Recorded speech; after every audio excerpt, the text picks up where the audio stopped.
भाइयों एवं बहनों, जय श्री गुरुदत्त। आप सबका शाश्वत ज्ञान गिरनार से चैनल में स्वागत और अभिनंदन है।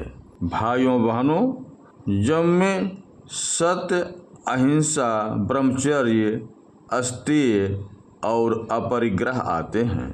सत्य शब्द से तात्पर्य है सत्यता का, जीवन में हर समय पालन करना। अहिंसा केवल जीव हिंसा से ही संबंधित नहीं है, इसमें दूसरों की भावनाओं को आहत नहीं करना भी आता है।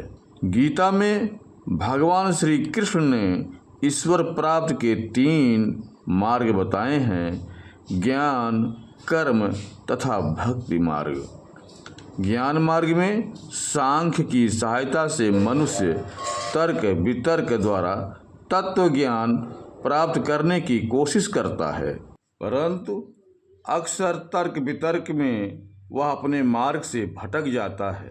भाइयों बहनों, आगे की वीडियो शुरू करने से पहले हम आप सब भाई बहनों से अनुरोध करूंगा कि चैनल को सब्सक्राइब एवं वीडियो को लाइक तथा शेयर जरूर करें तथा कमेंट्स बॉक्स में अपने विचार से हमें अवगत कराएं। कर्म मार्ग में भी मनुष्य को निष्काम भाव से कर्म करना होता है।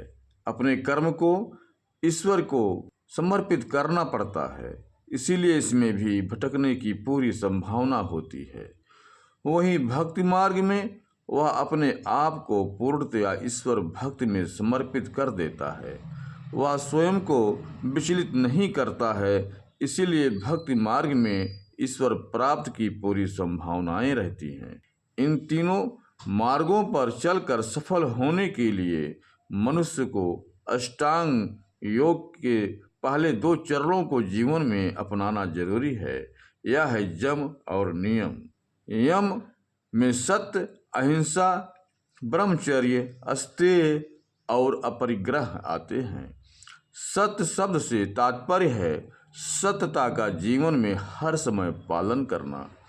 अहिंसा केवल जीव हिंसा से ही संबंधित नहीं है, इसमें दूसरों की भावनाओं को आहत नहीं करना भी आता है। अस्तेय का अर्थ है चोरी न करना और अपरिग्रह से तात्पर्य है कि आवश्यकता से ज़्यादा किसी वस्तु या धन का संग्रह न करना। वहीं नियम में शौच, संतोष, तप, स्वाध्याय और ईश्वर प्राणिधान आते हैं। शौच से मतलब मन की सफाई होता है, इसके लिए मनुष्य को स्वाध्याय को अपनाना चाहिए। जम और नियम को जीवन में अपनाने के लिए सर्वप्रथम ज्ञानेंद्रियों पर नियंत्रण करना जरूरी है। इस प्रकार मन को भटकाने वाली सूचनाएं प्राप्त नहीं होगी। मन की इस सूचनाओं के अभाव में आसानी से स्वयं नियंत्रित हो जाएगा। यदि मन नियंत्रित हो गया तो फिर वह निर्मल हो जाएगा। मन के निर्मल होते ही मनुष्य को ईश्वर प्राप्त की पूरी संभावनाएं होती हैं, क्योंकि ईश्वर स्वयं निर्गुण और निर्मल है, इसलिए निर्मल आत्मा ईश्वर प्राप्त कर ही लेती है।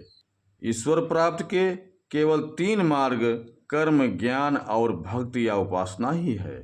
आज जब भौतिकवाद में अनेक उन्नतियां हो रही हैं, तो ऐसे में ईश्वर प्राप्ति में अनादिकाल से अब तक ये 3 मार्ग ही बताए गए हैं। चौथे मार्ग की खोज आज तक किसी आध्यात्मिक या वैज्ञानिक ने नहीं की है। ये बातें बहुत गूढ़ हैं, हमें इसे आपको समझना होगा। ईश्वर प्राप्ति के केवल 3 मार्ग कर्म, ज्ञान और भक्ति या उपासना ही है। आज जब भौतिकवाद में अनेक उन्नतियां हो रही हैं, तो ऐसे में ईश्वर प्राप्ति में अनादिकाल से अब तक ये 3 ही मार्ग बताए गए हैं। चौथे मार्ग तक आज तक किसी ने खोज नहीं किया। हमें इस चीज़ को समझना पड़ेगा, जानना पड़ेगा। प्रकृति के विपरीत कोई विज्ञान आज तक पैदा नहीं हुआ है। आँखों से अनादिकाल से देखने का काम लिया जाता है। यह कार्य विज्ञान द्वारा कान नहीं कर सकता है। उसी प्रकार इन तीनों का स्वाभाविक विज्ञान है। इसे समझ लेने पर भ्रम समाप्त हो जाता है। वेदों, शास्त्रों, पुराणों समेत सभी ग्रंथों में ईश्वर प्राप्त के 3 ही मार्गों का प्रतिपादन किया गया है। इसमें प्रथम कर्म, द्वितीय ज्ञान और तृतीय भक्ति या उपासना है। इसके अलावा चौथा कोई मार्ग नहीं है। मैं बार बार इस पर जोर दे रहा हूँ। कहीं पढ़ने व सुनने को भी ये 3 मार्ग ही आपको मिलते जाएंगे, मिलते रहे होंगे या आगे भी मिलेंगे। इसका विज्ञान यह है कि ब्रह्म की 3 स्वरूप शक्तियाँ सत ब्रह्म, चित ब्रह्म और आनंद ब्रह्म। इनमें सत ब्रह्म का स्वभाव कर्म, चित ब्रह्म का स्वभाव ज्ञान वाला और आनंद ब्रह्म का स्वभाव प्रेम है।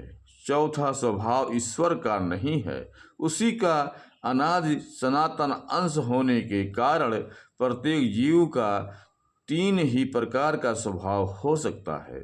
सभी को चाहिए कि एक एक मार्ग पर विचार करें। भाइयों बहनों, अब हम अपने शब्दों को यहीं पर विराम दूंगा। पुनः मिलेंगे अगले वीडियो में। जय श्री गुरुदत्त, जय श्री गुरुदत्त।